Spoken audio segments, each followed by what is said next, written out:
Growing old sucks. Yeah. Remember when we were like, oh, I mean, we weren't together, obviously, but like, remember when we were like children? Yeah, and the like modicum amount of stress we had, although we like conceived of it as just world ending, it we weren't responsible for shit. What were we so worried about? Man, I wish I could go back and tell my like childhood self, I'm like, yo, little kid, you need to chill the fuck out because there is zero stress on your plate, man. Oh man, yeah, I really needed to do that.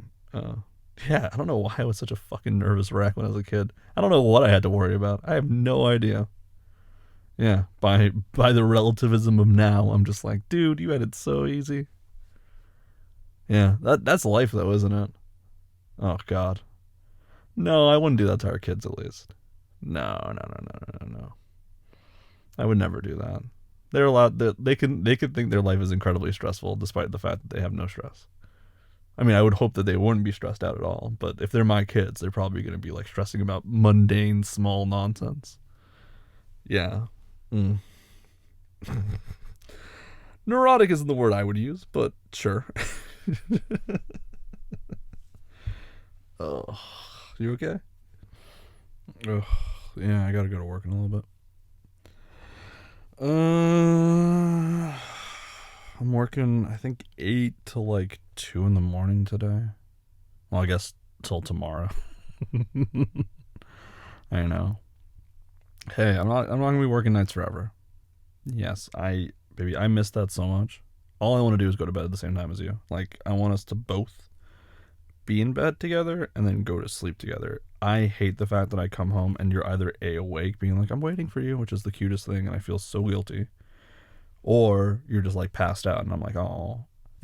My favorite is when you're passed out on the couch, though. If we're being honest, that's my favorite position. Because then I get to like carry you and you're like half asleep and you're like, what's going on? I'm like, nothing's going on. I'm just taking you to bed. And then I just put you to bed. It's great. It's my favorite. Yeah, if you want to just fall asleep on the couch organically and I will just come home and bring you to bed, I will do that every single time I work late. I'm not even kidding. I love it. I do. It's just there's something cute about holding you. Yeah. I will hold you whenever you want. Want me to carry you around all the time, I will. I love doing that. I do. In fact, come here, sit on my lap. Yeah, come here. Mm, look at that. Isn't that so much better? It's way better than standing up. Mm. I gotta take a shower and then find clothes and all that stuff. We need to cut my hair. It's so long. I hate it. No, I don't. I don't hate it, but I don't. I'm not in love with it anymore because it's so. It's just such a hassle. I will never, ever, ever, ever get in your case ever again about long hair. If you want to chop off all your hair, be my guest, baby. Yeah, you can. You do whatever you want. I am never gonna ever have a position on hair ever again. I'm not allowed to. No, because oh my god, it's such a hassle having long hair. It really is. It's wonderful. It's beautiful, but it is. It's a hassle. It's truly a hassle. So I applaud everyone who's made the choice to keep their long hair because that's dedication. Like you are committed to the cause. I am no longer committed to the cause. I am bailing on the cause. Yeah. This will be my like COVID haircut, I guess. Yeah, this has been my COVID hair. It's crazy. Yeah, I mean, oh my god, all my friends had COVID hair. Literally every single dude I knew. Yeah, people at work still have. Yeah, they still have They haven't cut it yet. It feels like every man has like used the pandemic as an excuse to be like, I wonder what it would be like to have super long hair, and they collectively were like, let's find out. Well, at least that was my experience. I never had long hair before. This is the first. This is the longest my hair has ever been in my entire life.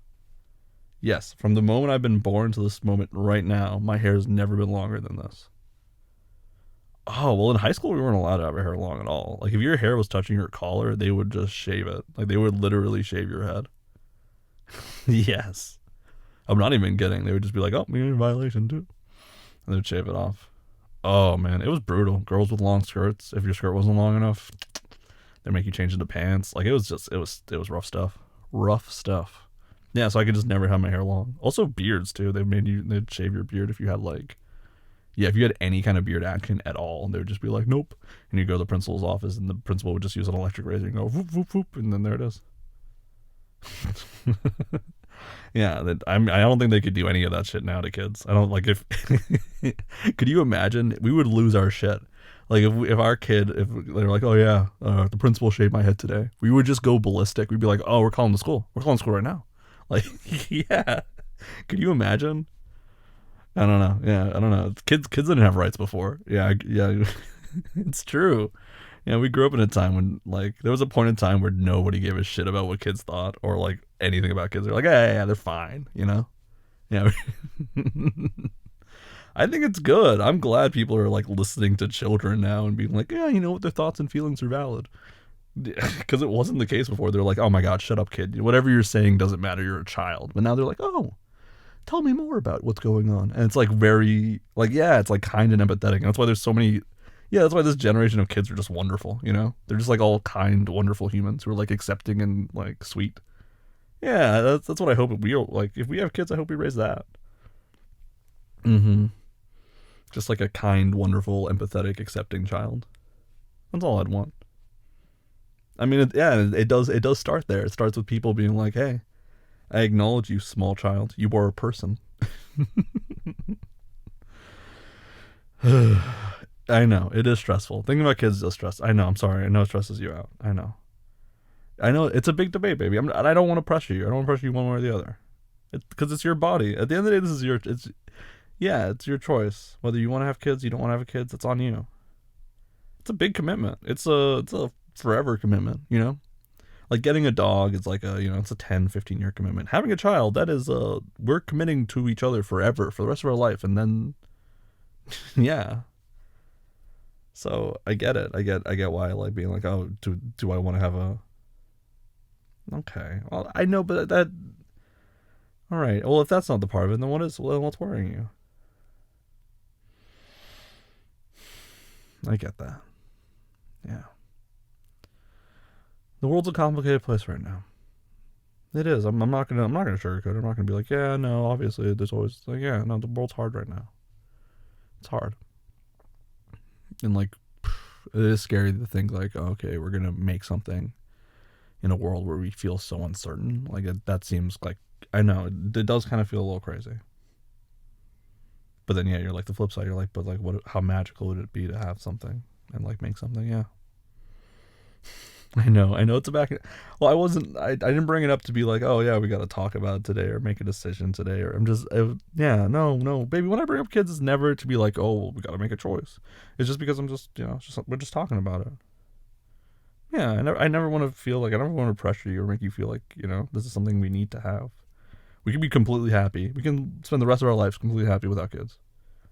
Yeah, I genuinely mean that. Yeah.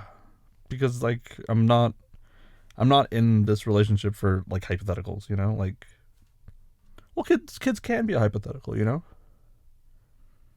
like I think you could fulfill me enough. Like I don't know if I necessarily need to have kids to be completely fulfilled. No. Yeah, do I want kids? Sure. Like one day, sure. Why I wouldn't be against it. It's not like I'm not neutral, but I understand that it's a decision that we both have to make together. And if we don't make it together, like unanimously, then it's not like whatever happens isn't going to be great. Yeah, like we both have to be on the same page. Like we both have to be like, if we have a kid, we both have to be like gung ho. Yes, that's what we want. If we don't have a kid, we have to be like both, like at least satisfied with that choice we're making. Well, I think you need to be gung ho for having kids because it's a lot more work to have kids than to not have kids. Yeah, if you're not gung ho about having kids, you shouldn't have kids. Yeah, because it's like, I mean, I am obviously so excited for everything that a child brings, but I am super aware of all the work a child brings too. Like, I will never ever again be able to just play Xbox and video games like how I normally do now. Like that just won't happen. No, not to say like that's a reason to not have kids, but I'm just saying like in like you don't think about the small things that you are going to have to give up for a child, because a child is a time commitment unlike any time commitment you've really had in your life unless you've had a child. You Yeah, like raising other people's kids doesn't even come close to it, because it's not only like the actual like work part of it, but it's also the emotional side of it. Like it's a lot of emotional work, and you have to be ready to it, like ready to do it, because the thing is, you only get one shot. It's not like you can fuck up a little bit and be like, oh, no, I can fix it tomorrow. Like this is a person that's developing and is looking to you for guidance. You have one shot to make this right, so it's scary.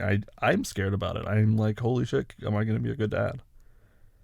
Oh, oh my god, all the time I worry of like, am I good enough to be a father? Am I good enough to like have a kid? To be like, no, I know, and I know, and I like, I appreciate you saying that, but like these are the fears I have. I have these fears because I don't know. I don't want to let my kid down. You know? Yeah, yeah. And I want to give my kid like a childhood that in a way that I didn't have. I guess that scares me, because that's like a lot of pressure. And I know it's only me who's putting the pressure on me, so it's not like anyone else is. But yeah, yeah. I don't know. Maybe talking about our fears sometimes helps, because acknowledging them makes it real, which is a little scary, but it means that we're not alone, because you know about it now. And so yeah. So whenever you tell me things, like, don't think it's scary to tell it to me, because when we're in it together, and it's not just you alone fighting it, it's both of us fighting it. But again, we don't have to think about kids right now. No, we don't. You can if you want, but we don't have to. Okay? I love you so much. I really do.